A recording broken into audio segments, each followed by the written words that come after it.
There are many community programs for seniors in Ontario.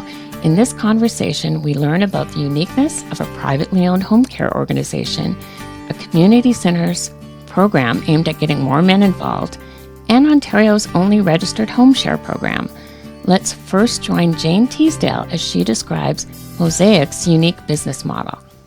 We have a unique business model that focuses on community outreach via our community resource centers that provide information and host activities across the GTA. We have a resource center close to our corporate office in the Shops on Steeles and 404 Mall. We have another at our Toronto office located in the Canadian National Institute for the Blind building on Bayview near Eglinton. We also have a third center, which we host as part of a joint venture with the Shepherd Village Retirement Community in Scarborough. Functions of our community resource centers. Our community centers provide information to families on services and supports in the community, a relaxing space to access information or to meet up. Social and educational events every month. Events are promoted to the community and to our members and families. Did you back up the pictures prior? Okay. So I guess, did you see the pictures of the old resource center and some events? Okay. So some of the events that were captured was a music event, an information event from the Dotsa Batov Foundation, and a Valentine's Day event.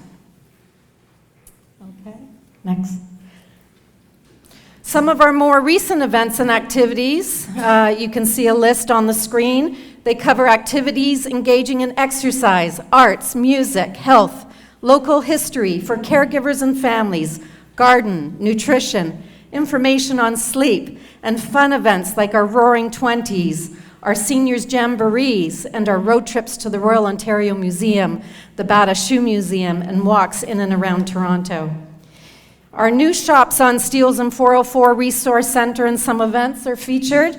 I will quickly run through some pictures covering some of these events. Events from our Shops on Steeles and 404 Center, a fall affair, an art day, a North York Historical Society walk. The next slide is the Roaring Twenties all mall-wide event, and that was a huge event that we hosted right in the mall. We also do road trips. Our road trips to the Royal Ontario Museum, the Bata Shoe Museum, walks in Toronto with author Natalie Prezzo of Urban Walks for Girlfriends. Our CNIB Center and events. Some of our events at our CNIB Resource Center consisted of Dr. Scott Levine from Vita Health and Walk with Our Doc. Our CNIB Pole Walking Group, a yoga and Pilates workshop. We have had also notable other guests and other speakers, consisting of Dr. Sharon Cohen from the Toronto Memory Program, a Central Community Care Access presentation, Parkinson's Canada, and our Member of Parliament, Peter Kent, for the Thornhill area at the opening of our new 2015 Shops on Steeles and 404 Center. So why are these events important, you may ask? They reach out to older adults and their families. They are fun. They are accessible to all, irrespective of physical or mental frailty. They help inform us of how we can better serve our clients, and they tend to meet the wide variety of needs identified as being important to older adults and the community at large. So what is home share, in case you're wondering what home share is, but it's a living arrangement between two or more people who reside together in the same dwelling or residence. And each person has his or own private space, but they share common areas, such as a kitchen, a bathroom, but they'll have, they share common areas such as the kitchen or bathroom or living room, but often they have their own bathroom. That should be changed. And household responsibilities can be shared or services exchanged for reduced accommodation. So a definition, when we talk about that, we say home providers. Home providers are people interested in sharing their home. And home seekers are people looking to share a living arrangement with someone for a variety of reasons, and home sharers are people who are currently living with a home provider. So the profile of seniors who are interested in home share, and this is through the research we did, and I went to Burlington, Vermont to look at their program and research some other home shares. And it's for seniors who live alone, family and friends who live far away, as we heard from our drama that was put on at the lunch, which was great, struggling to stay in their home because they do not want to go into a care facility, and lonely and want companionship. So they may need help around the house to keep things going, and things that we may take for granted may be very difficult. So the number one request for night, which I found out, request for help from seniors for home share, was security, really wanting someone there at night. So if something happens to me in the middle of the night, who can help me? So if I have a fall, if I need to get up, just to have someone there, really reassuring. Helping with shopping, gardening, snow shoveling, caring for pets, cooking, cleaning, companionship, laundry. You can make quite a list of things that can be helped with. The benefits for the home seeker, it's a low accommodation fee, and it ranges. In Burlington, Vermont, the rent for a home seeker was anywhere from $200 to $400. In Canada, it's around $400 to $500. And they can do, as a home seeker can do up to 10 hours of help a week generally. It could be 5 hours a week, it could be 3 hours a week, but that is determined by the home provider and the home seeker, how much they're willing to do. It's an opportunity to save, it's accommodation, it's companionship. So the home share is about companionship. It's just not going somewhere to find somewhere to live that's cheap and convenient. You have to be invested in the relationship. And it's a top opportunity for newcomers to practice English. So why home share? Seniors want to stay in their homes, and many could if they had support. Offers companionship, reduces isolation and security, and it's cost effective and affordable for the home provider and home seeker. And it can be flexible for many family situations. A couple could have someone come and live with them and help. I just had a couple call me the other day wanting some help, and they want to stay in their own home. They don't want to move. They don't want to go into a retirement home. They're not ready for long-term care. They're worried about running out of money if they go into a retirement home, and this might be a great solution for them. Could be good for a single-parent family, too, going to live with someone. So it is a brilliant idea. It's the exchange of housing for help in the home, recognizing that 2 or more people have needs and something to give, and each party agrees on the household responsibilities to be undertaken. We did create. One of the first things we did was we created a toolkit, and I have a few of these, not too many, but I have some here today. And we created this as a self-guiding tool for people who are interested in doing home share, what things they need to consider. It's good for some, but not good for everyone, and we tell everyone that. It may not meet everyone's needs, but it's certainly good for a lot of people. So we did this, and our vision was that it empowers home providers and home seekers the ability to live in affordable shared accommodation, inclusive of respect, choice, dignity, and is a mutual benefit to all. We do have a video, but we won't show it. I was really pleased because last January I was able to get this on the World Health Organization as an age-friendly best practice. So home share is recognized on there, our home share program. And so it gives it a lot of credibility, and I think it's a great program. So moving forward, 3 minutes, okay, we'll get through. What we really needed was an agency to take this on.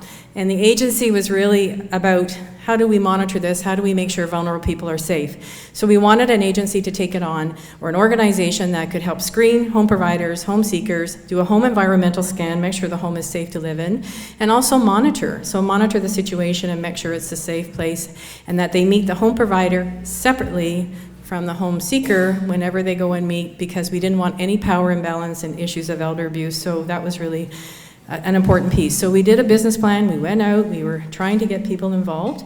But in Halton, we have another government level. Besides our municipalities, we have the region. And the region takes care of housing and people on wait lists for housing. And they actually came to us and said, we like this program, we want to do it. So we were absolutely ecstatic and couldn't believe it.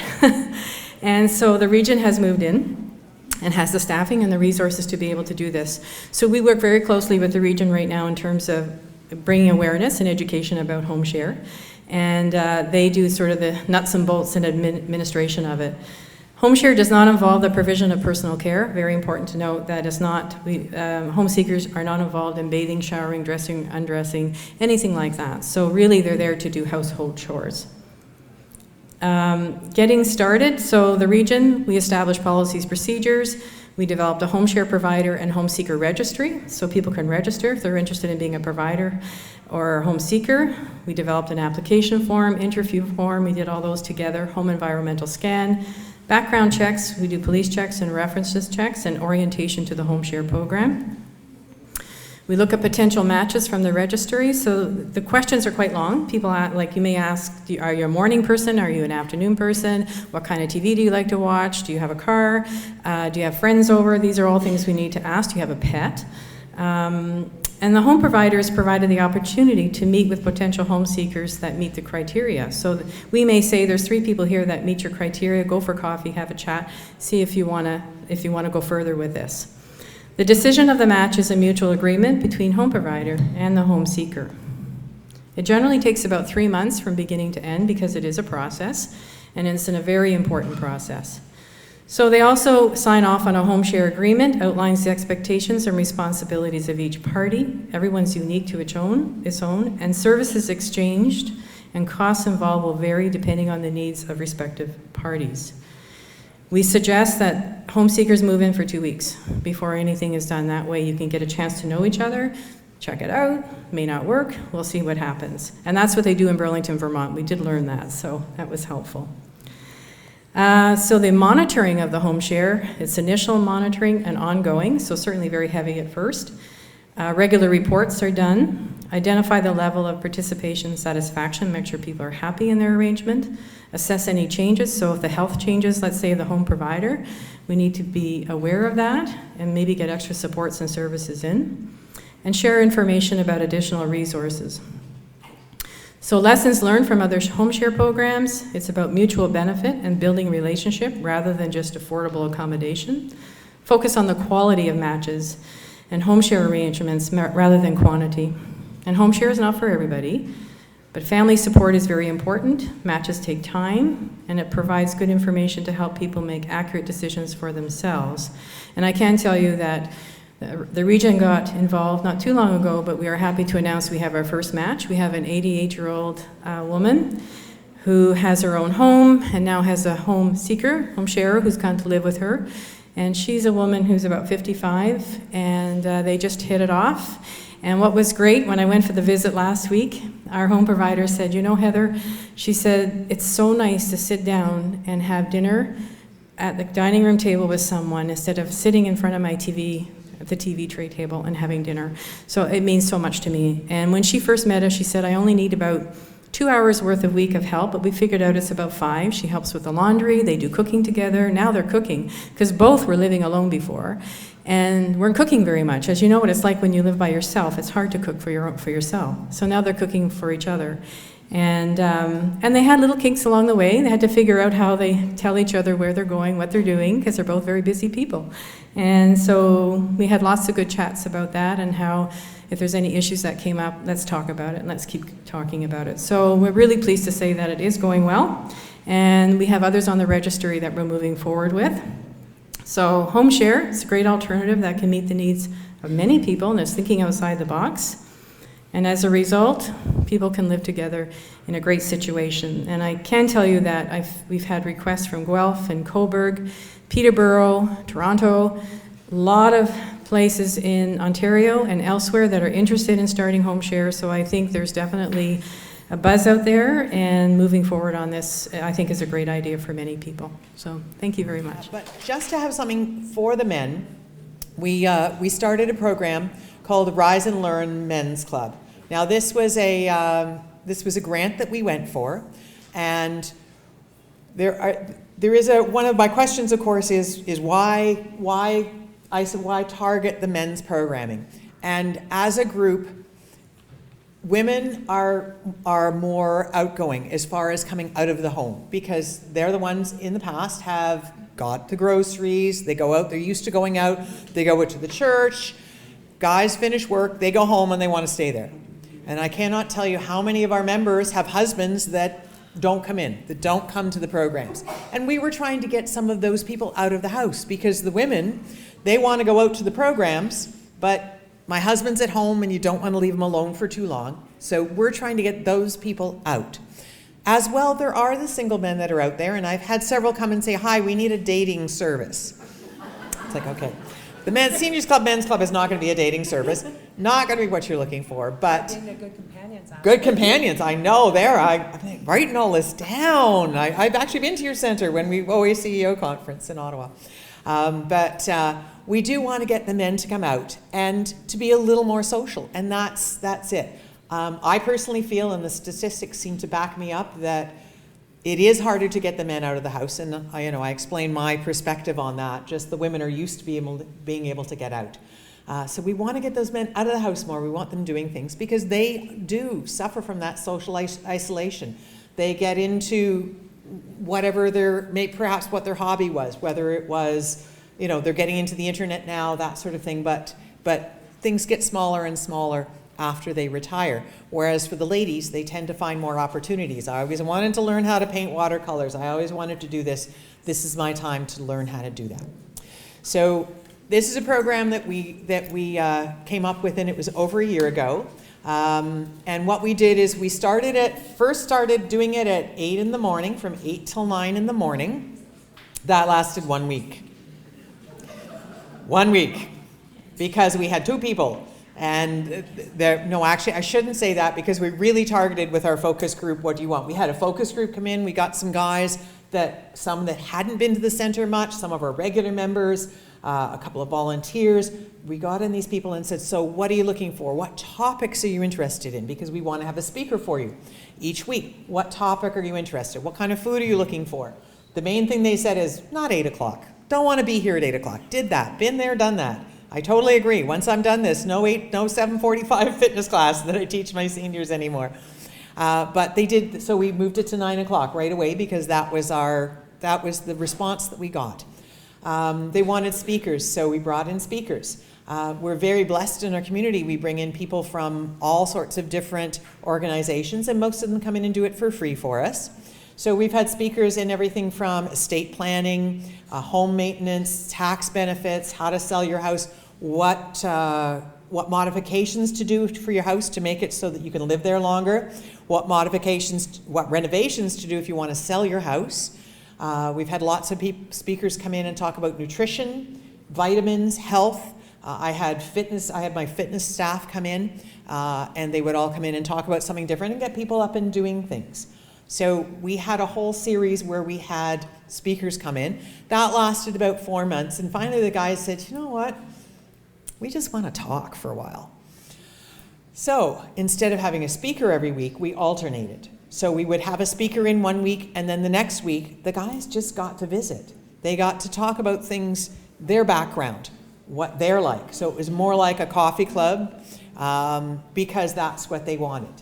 So at the moment, that's what we're doing. We used to come in and prepare a really elaborate breakfast for them. And they're very nice guys. They finally said to me, we don't need the Eggs Benedict every week, right? They didn't get Eggs Benedict. But they love these little egg muffins that I make. And then everything else, the cafeteria goes and sells them. And they have a really great time when there are leftovers. But we would I put out the toaster, we put out the bagels, the cream cheese. At the moment, they're actually they meet this morning, so I had my students doing that, and I have students that get ready and take care of that for them. So they sometimes have a little bit extras in their breakfast, and sometimes they're just, you got your frozen waffles, and they're good with that as well. But these folks are coming out, and they want to meet, they want to talk, and we're hoping. We were up to about 15 people at one point, and then the summer came along and the numbers kind of decreased again. So we're hoping that the numbers will come back. We keep working on that. We have more speakers lined up, and again, we always consult with them, what are you interested in? We had a historian come in in November last year and talk about his experiences in the war, and that really got the guys talking about things. But if you are doing programs for seniors, I do recommend that, or for seniors and particularly for men, talk to them.